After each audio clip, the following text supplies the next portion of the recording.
It's been an off-season of change in the Pacific Northwest, and that's not going to stop when OTAs open later this month. Even returning vets should be on notice for a potential role change. Which players could benefit the most when OTAs open? Switching things up a little bit, Rob Rang and I are going to dive in our Monday edition of Locked On Seahawks.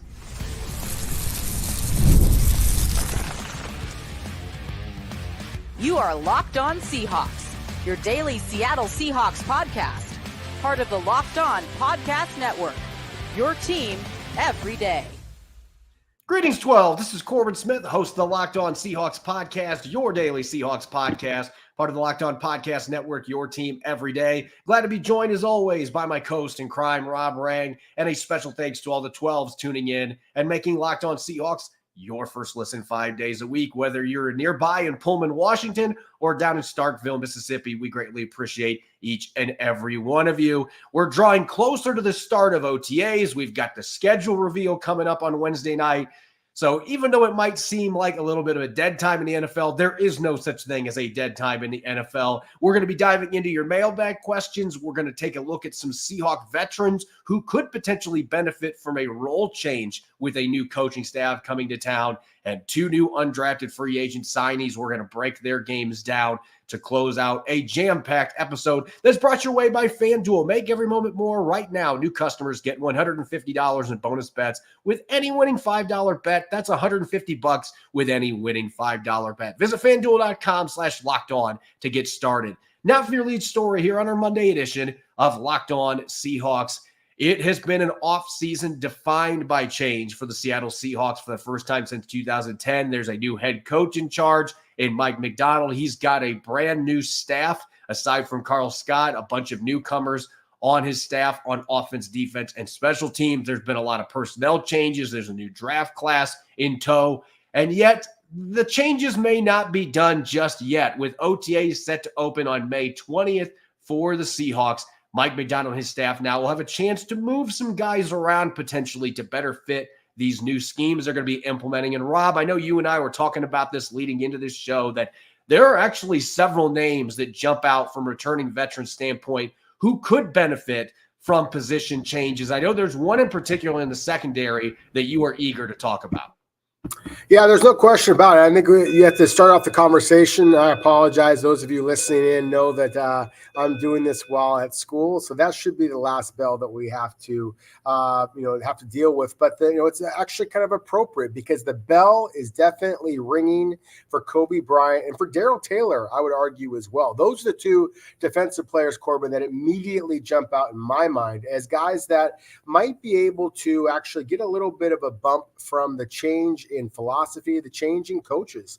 Let's talk about Kobe Bryant here for a moment. As you and I have discussed so many times, and this is a guy who basically feels like he is a player without a position at this point. He, of course, has played some outside corner. He's played some nickel corner. He's played both safety spots for the Seahawks. And, it just kind of remains to be seen about where that the new coaching staff views him. He is currently listed on their depth chart as cornerback/safety. I mean, literally, it seems like the Seahawks themselves don't exactly know where exactly number 8 is going to line up for them. So to me, that is a player that I have to kind of start the conversation with. And then I've talked so much about Darrell Taylor over the years, Corbin. I feel like I should be getting some endorsement money from him at this point. But I think that with Darrell Taylor specifically, one of the things that I fully expect the new Seahawks coaching staff to try to take advantage of his straight line speed and ability to kind of turn the corner as an edge rusher. But he has proven over and over again, unfortunately, his inability to hold up at the point of attack in the running game.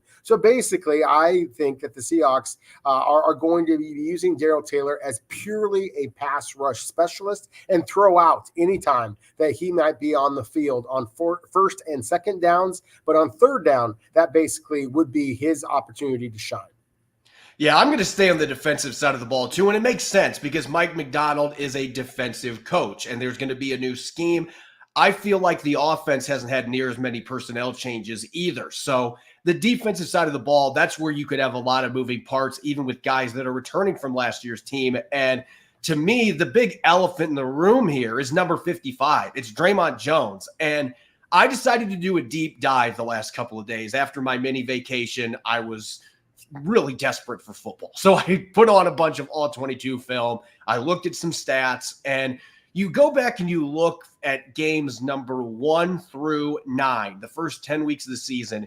Dre'Mont Jones played less than 7% of his snaps outside of the tackle at the edge position. He played almost 80% of his snaps outside the tackle from week 11 to week 18. So I was curious, how did this impact his performance both on film and with statistics? And it's actually pretty stark. If you look at the differences here from that time, and I know this doesn't match up with how the Seahawks defense played in the last 8 games, 32nd against the run, but I'm actually not blaming this on Dre'Mont Jones. I think there were a lot of other factors at play here, but Rob, his pressure rate went from 8.4% to 10.9%, more than 2 full percent when he slid primarily outside off the edge. His pass rush win rate went up almost 5 full percent. Actually, it did 5 full percent, 9.4 to 14.5.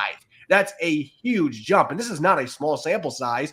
It was 8 games and 9 games for each of these splits. So about equal splits. The sacks were about the same, but his run defense grade went up 4 points. His pass rush grade went up almost 6 points on Pro Football Focus. And he had 5 more pressures in 1 less game. So this is my viewpoint going into this season. You have Byron Murphy, the second now, who at 297 pounds is still bigger than Dre'Mont Jones. He is much better equipped to handle those duties inside. And we saw the drop-off when Uchenna Nwosu got hurt last year, run defense-wise.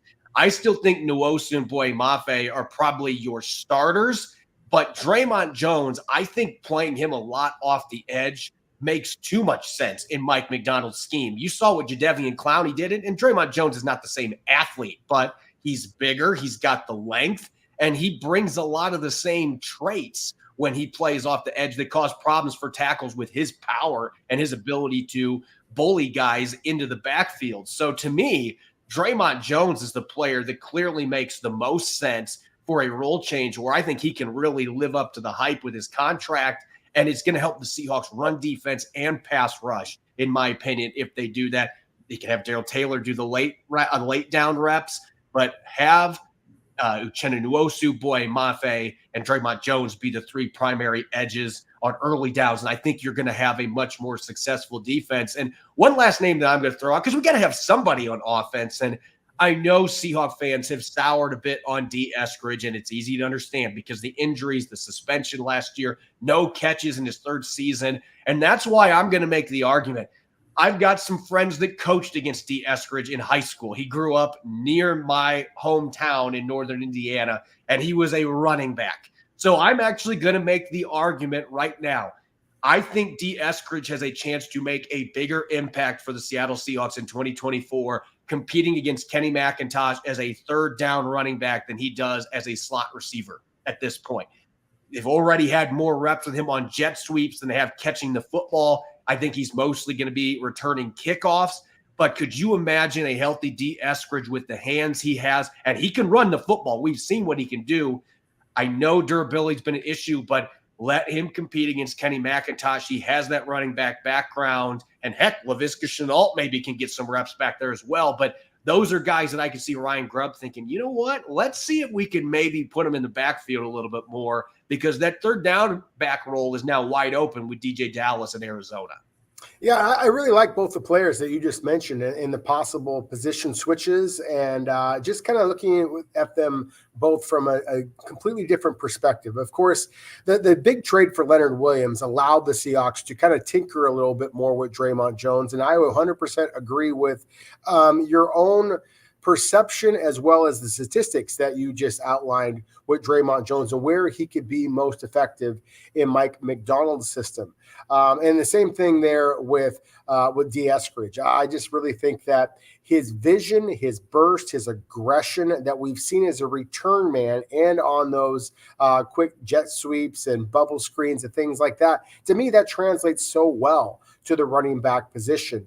And of course, he has a defensive mentality after playing corner for a year at Western Michigan as well. So to me, those are really intriguing possibilities that I think would make an awful lot of sense, because their body types of these two players, I think, actually fits in with the new roles that you are envisioning for them. The one last player that I would mention here is actually a guy that we kind of mentioned just by passing, and that's Kenny McIntosh. Of course, he didn't play at all for the Seahawks, and that would be one of the arguments I would have, is that the new coaching staff has got to actually put him on the field to see what he is able to provide. Otherwise, it is going to be almost by default, it's going to wind up being D. Eskridge as possibly the backup running back behind, of course, Kenny Walker III and Zach Charbonnet.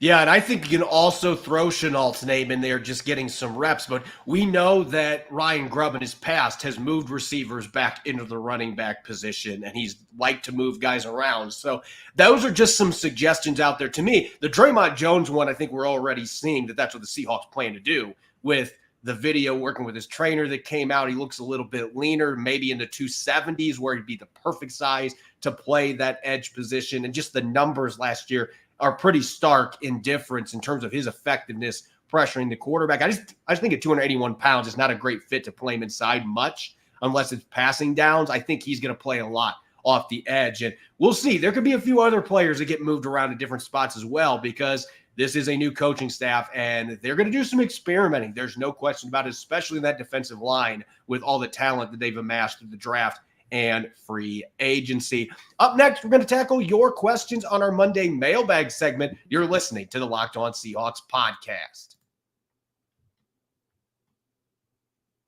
This episode of Locked On Seahawks is brought your way by eBay Motors. Passion, drive, and patience.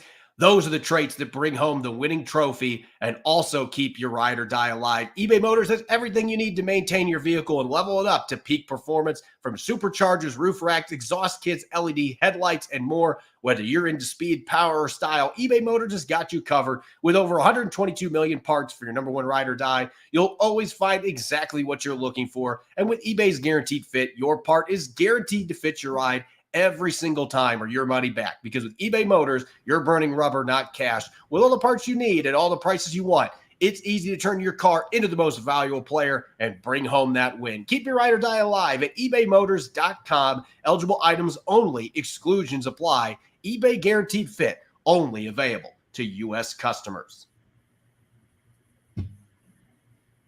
You're listening to the Monday edition of Locked On Seahawks. This is your host, Corbin Smith. Glad to be joined, as always, by my co-host in crime, Rob Rang. And a special thanks to all the 12s that are tuning in and making Locked On Seahawks your first listen 5 days a week. We greatly appreciate it. If you're wanting to get to know Seattle's new 2024 draft class better, we've got our coaches series underway on Locked On Seahawks. We've interviewed 5 different coaches so far for Seattle's draft picks. The most recent one, Gordon Samus, the offensive coordinator and offensive line coach for UConn, diving into Christian Haynes' game. Make sure to check out all of those either on YouTube or wherever you listen to your podcast. It's time for our Monday mailbag segment, answering questions from you, our valued listeners. And our first one here for Rob, coming from Robert_MC. How do you think Seattle will handle running back splits going forward? Do you think Ryan Grubb will have a clear, defined role for Walker and Charbonnet, or is he simply going to ride the hot hand?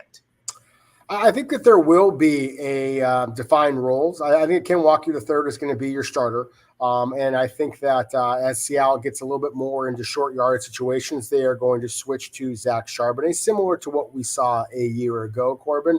I think that the ability that Ryan Grubb has shown to kind of adjust the way he calls games based on who he has toting the rock is one of the things that Seahawks fans should be excited about, because this is a coach who has shown the ability to kind of cater his offense completely to the unique skill position talent that he has. So I'm really fascinated by this. As we talked about so much on the defensive side, of course, with all the adjustments that Mike Macdonald and his staff are having to make. To me, this is the number one question I have about the Seahawks on offense, is how do they really keep their talented young young running backs fresh and as productive as possible. Again, I expect that Ken Walker III is going to be the starter and is going to get the bulk of the carries. But I also think from a fantasy football perspective, I think that Zach Charbonnet is going to be the guy that you're looking for in terms of when it's down at the goal line.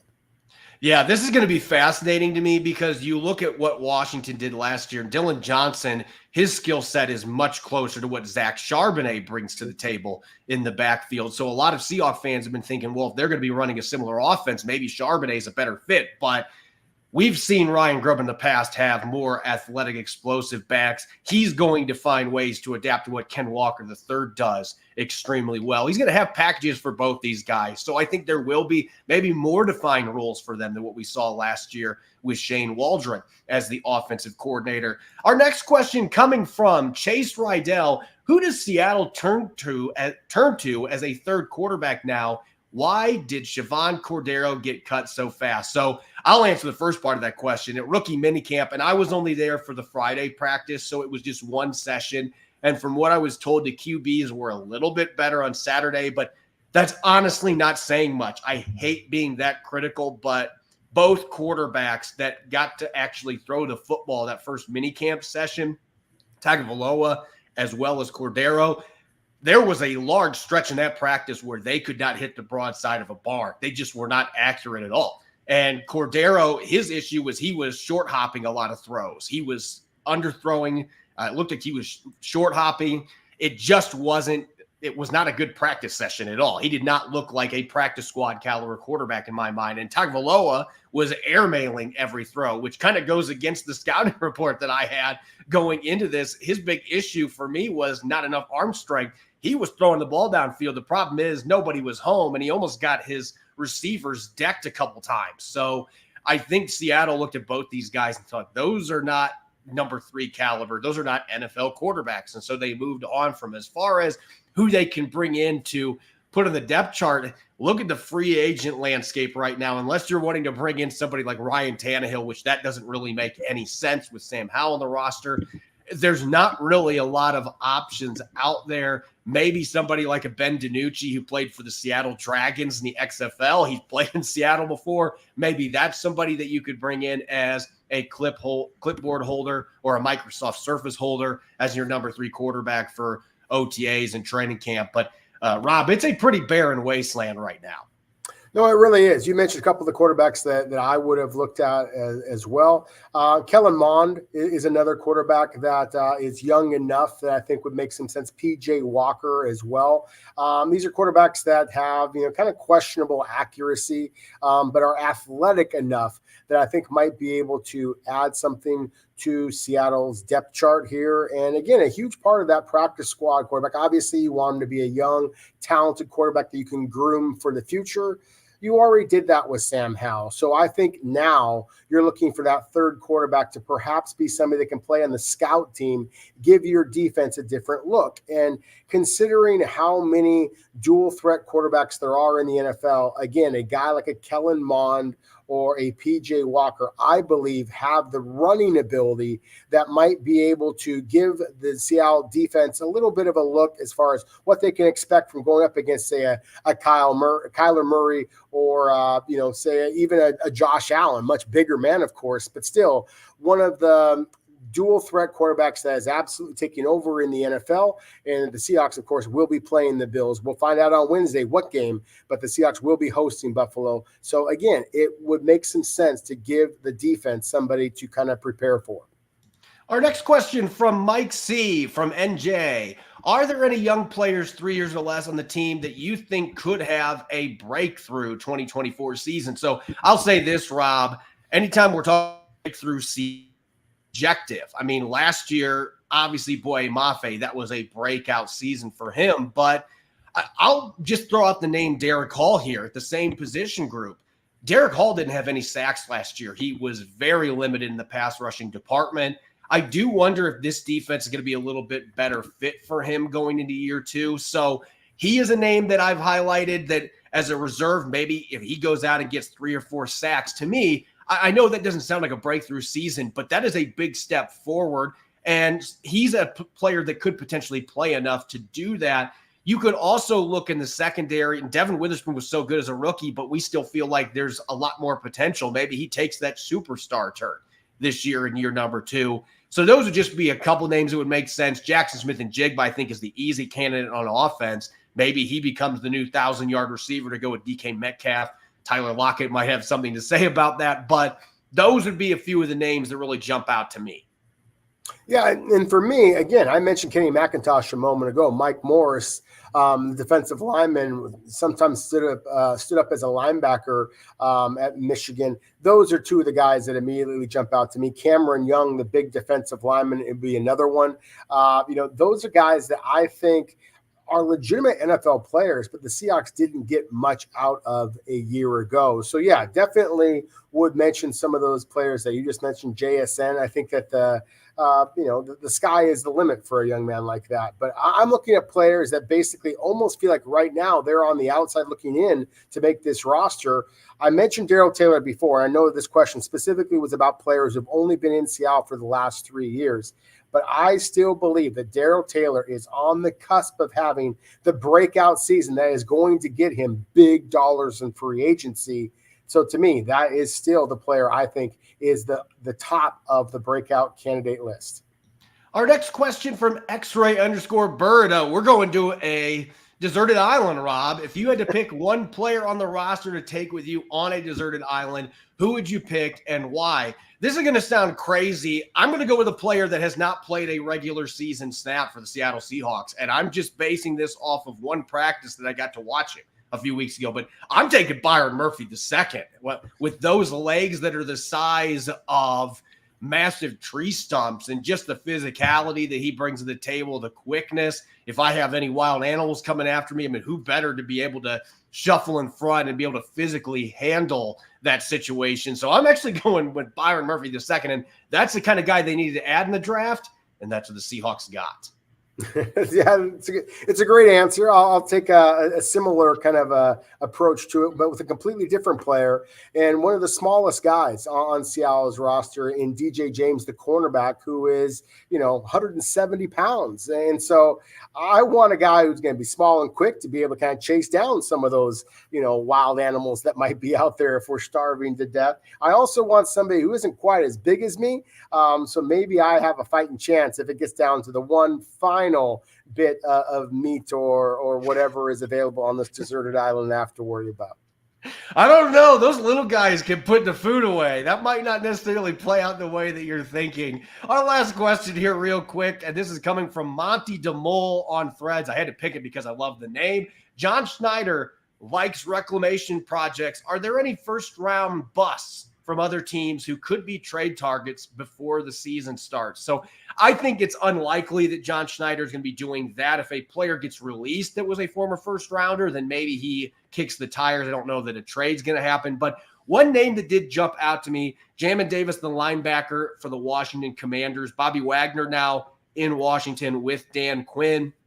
Maybe Davis is going to be playing next to him, still a very young linebacker, but he was a little bit in the doghouse last year, late in the season, to different coaching staff. So maybe, just maybe, that is a player that could be available with 1 year left on his rookie deal. And we know the Seahawks still have long-term questions at linebacker. This is a big, athletic guy that has 6 sacks the last 2 years. He can blitz. He's played some outside linebackers. So that would be a name that jumps out to me. But there actually are not a lot of first-round busts from that 2021 class if you're looking at guys going into the final year of their rookie deal. A lot of those guys have lived up to that draft hype.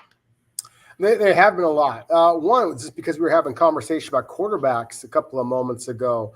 We saw Trey Lance, of course, get traded from San Francisco to the Dallas Cowboys. So what about Mac Jones, for example? Might be another quarterback that you might be able to bring to Seattle that certainly has been a bust at this point.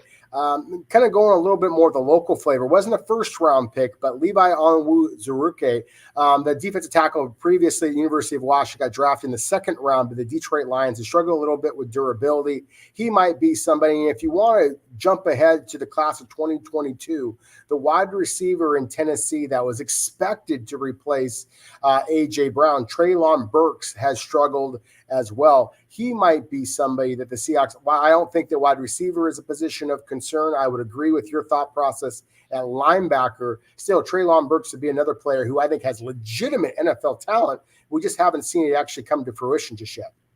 When we come back, we are going to flip the script back to undrafted free agents, and Seattle signed 2 of them that tried out at rookie minicamp earlier this month. We're going to be diving into both those players, including some local flavor from Wazoo. That'll be up next here on our Monday edition of Locked On Seahawks.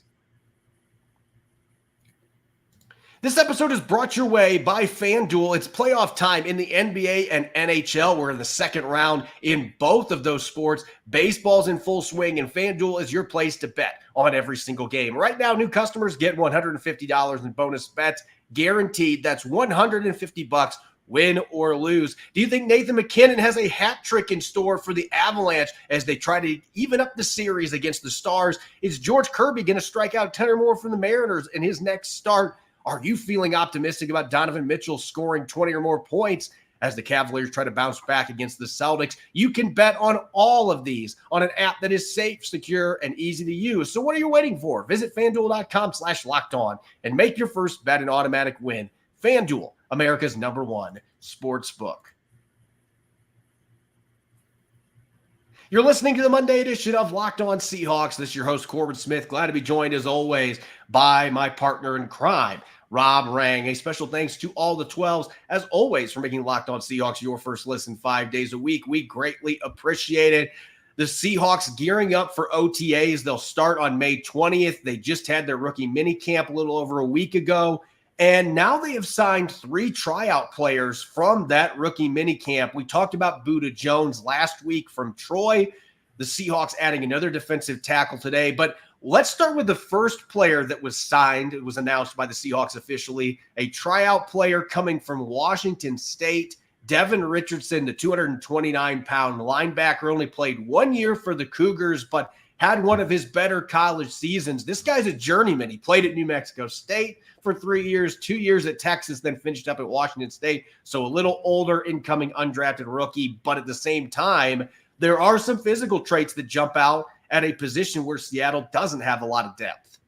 Exactly. That's the thing, is Seattle does not have much depth. I think that their interest in Devin Richardson, I think, is both for the defensive side of the ball as far as being a linebacker, but also, I believe, on special teams. You don't see elite speed, which is something that you are typically hoping for on special teams. But at the same time, you do see physicality. And as you mentioned, and this is a guy who's bounced around a little bit, I happened to be at that Washington State Pro Day workout. He came in at 6'2", 230 pounds roughly. And you do see agility. You see some physicality and some explosiveness. You saw that in the leaps and in the change of direction types of drills. So again, he's a fluid athlete. One of the things I was most intrigued by is the 4 forced fumbles over his career. He had a breakout season at New Mexico State back in, I believe it was 2019, where he actually led the conference with 3 forced fumbles, and then kind of fell in love with the idea of moving around a little bit. Really struggled to get his footing at Texas, and then played pretty well for Washington State this past season, the second best season of his college career this past season at Washington State. Again, it's the ability to punch the ball out. He's got long arms, 33-inch arms. He's able to kind of lasso ball carriers that seem to be kind of outside of his grasp. Those are some of the things I'm intrigued by him the most. But Corbin, to me, you said it all right there as far as the fact that Seattle just lacks bodies when it comes to the off-ball linebacker position, but also not so much the guys who are coming downhill, but also be players that are able to drop back into coverage. To me, Richardson has the ability to do both of those things. Yeah, what impressed me with the Pro Day workout, as you mentioned, not overly fast. He ran, I believe, a 4.74 40-yard dash, which at 229 pounds, that's actually pretty slow for an off-ball linebacker. However, he had a 36-inch vertical jump and a sub-7-second 3-cone. That's what I care about when I'm looking at linebackers. If you run in the 4.9s, then obviously that's a worry. But 4.74, I can live with that if you have really good change of direction skills, which under 7 seconds is borderline elite for an off-ball linebacker. So this guy does have some of the athletic traits that you're looking for. He's got special teams experience. He has shown some ability to play in coverage. He can get downhill. There's some blitzing numbers with some sacks as well. just a very up and down college career. But this is another position where the Seahawks, they don't have the depth. And if this guy can show up on special teams, then he's got a chance to maybe make things interesting a little bit as he stays in the state of Washington heading into OTAs. As far as the other addition, Dre'Mont Jones is now not the only defensive lineman that turned a tryout visit for the rookie minicamp into a contract as the Seahawks signed Nathan Pickering, the defensive lineman from Mississippi State. They are listing him, Rob, as a defensive end, which this makes sense when you look at his size. He's 6'3", 312 pounds. So he's a big guy, but he's, I would not say lean, but he's a little bit trimmer than some of the other guys Seattle's going to be playing in the interior. So I think as a 3-tech, it makes a lot of sense. Not a good athlete. He had a really rough pro day workout. His relative athletic score is 2.5. That's not good at all. Didn't show much explosiveness. His change of direction was bottom percentile for even 312-pound defensive tackles. But when you turn on the film, Pickering is a guy that I really liked when I was watching some Mississippi State tape. I was looking at Watson, their linebacker, and I kept looking at number 22. I was laughing running back numbers were being worn by defensive linemen, but big number 22, and I saw him making a number of plays. He's played nose tackle, he's played 3-tech, and he had, I believe, 5 years with at least 2 sacks for Mississippi State. So there is some pass rushing production from this player as well. He is entering a loaded defensive tackle group, defensive end group. So it's going to be really tricky to stick around. Yet at the same time, this guy's played the best competition in college football. He played significant snaps as a true freshman in 2019. So he's played a lot of snaps in the SEC. He's played a number of positions. So maybe this is a guy to keep an eye on, at least from a practice squad standpoint, because he isn't a great athlete, but as a football player, there's a lot to like on tape. There is a lot to like about him. And I love that you just mentioned practice squad. To me, Nathan Pickering is exactly what you're looking for in a practice squad candidate. Devin Richardson as well, but especially Pickering. You mentioned the fact that Pickering has been pretty darn consistent when it comes to just playing time and getting some sacks. He still is built like a freshman or a sophomore, however. This is not a guy who has put on a lot of weight and muscle mass over his 5 years in Starkville, and that's kind of surprising to me. They are a program that is known for developing players in that regard, but he's kind of country strong. I am surprised to see that, or to hear that he is being listed as a defensive end. I think that he is at his best and holding up at the point of attack. And so I think that he could slide up and down, kind of like the way that Red Bryant, of course, was a defensive end for the Seahawks in the past. This is not going to be somebody who's going to be screaming off the edge and being a true pass rusher, but he can hold the point. He does have long arms. He wasn't quite as powerful in the bench press as I and others expect. I think it was like 20 reps with relatively 18. He had 18 reps, exactly, with 33-inch arms, which is good arm length, but it's not exceptional arm length. So it was a little surprising, but you see the power on tape. And, sometimes we focus so much on the bench press and arm length, and we don't pay enough attention to, especially defensive linemen, their lower body. Corbin, everybody talks about like the arm length or your wingspan. This guy is very broad across the hips. And that, of course, is your biggest muscles on your body. His ability to hold up at the point of attack, basically grow roots into the turf and refuse to be moved off the ball. As we talked about so many times, that was one of the biggest areas where Seattle struggled a year ago. Once Uchenna Nwosu went down, there was nobody who could set the edge and force, container responsibility, force running backs to kind of go back inside. That's exactly where Pickering, I believe, can help this club. So again, defensive end in name, but in reality, I believe that he is at his best as a little bit of a run stuffer, and it's just going to be that much more encouragement for a guy like Dre'Mont Jones, for a guy like Byron Murphy II, and obviously all the rest of Seattle's defensive linemen to realize that Mike Macdonald and John Schneider are basically not holding pat. They are going to continue to get new young talent in at this position to create that rotation that Macdonald had so much success with in Michigan as well as Baltimore, of course. As always, you can follow me on X and Threads at Corbin Smith NFL. You can follow Rob at Rob Rang. Make sure to subscribe to Locked On Seahawks on YouTube or wherever you listen to your podcast to make sure you don't miss a single episode. When we come back tomorrow, we are going to start taking a look at some essential questions heading towards OTAs and maybe some predictions for what to expect when the schedule drops on Wednesday for the Seahawks. We hope you'll be listening in. Enjoy the rest of your Monday. Thanks for listening. Go Hawks.